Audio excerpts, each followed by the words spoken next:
Bonjour, je suis Hakim La'alam et je vous propose ma chronique du dimanche 16 janvier 2022.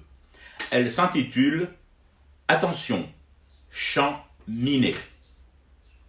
Tous nous focalisons sur la présence militaire aujourd'hui avérée d'Israël au Maroc. Il faut le faire, c'est évident, mais ne surtout pas s'y arrêter. Parce qu'Israël, l'entité sioniste dans sa philosophie guerrière, ce ne sont pas seulement les conseillers militaires, les instructeurs, les dômes machin chose, les drones, les équipements d'écoute et autres barbouzeries qui placent ce pays au top des forces mondiales de destruction massive. Non.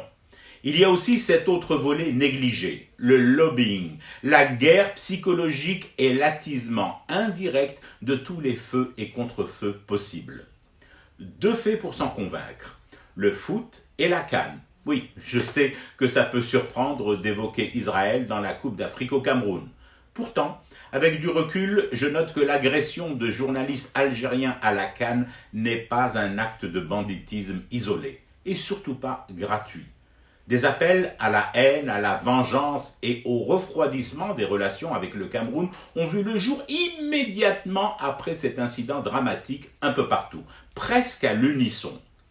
Lorsque l'on fouille un peu les profils de ceux qui les ont lancés, ces appels, on devine une identité unique, un provider presque exclusif à ces mots d'ordre de khachinisme envers Yaoundé. L'enjeu, sauf à être aveugle ou vouloir passer pour aveugle, c'est un pays d'Afrique immense, le Cameroun, dont il faut réussir à électriser les rapports avec cet autre grand pays d'Afrique, l'Algérie. J'ai lu avec plaisir que notre diplomatie n'est pas tombée dans ce piège à con. Voici résumé le communiqué des nôtres. Ceux qui veulent entraîner l'Algérie dans une détérioration de ses relations fraternelles et historiques avec le Cameroun se trompent et font fausse route. Voilà, en quelques mots simples, une diplomatie pas tout à fait vandalisée dans ses compétences par 22 ans de clan d'Oujda et de Mosquée a su déminer la bombe et l'attentat contre les deux pays.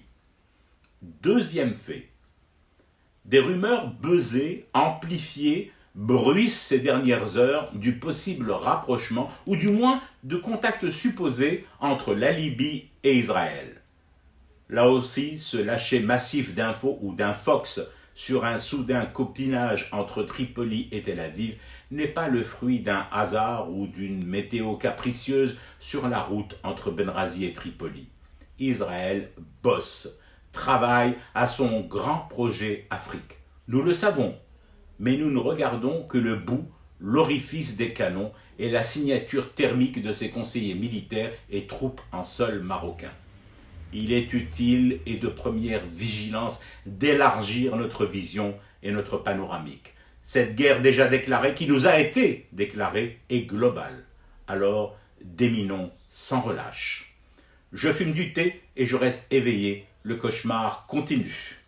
C'était Hakim La'alam, je vous retrouve demain pour une autre chronique et une autre façon de dire son amour à l'Algérie.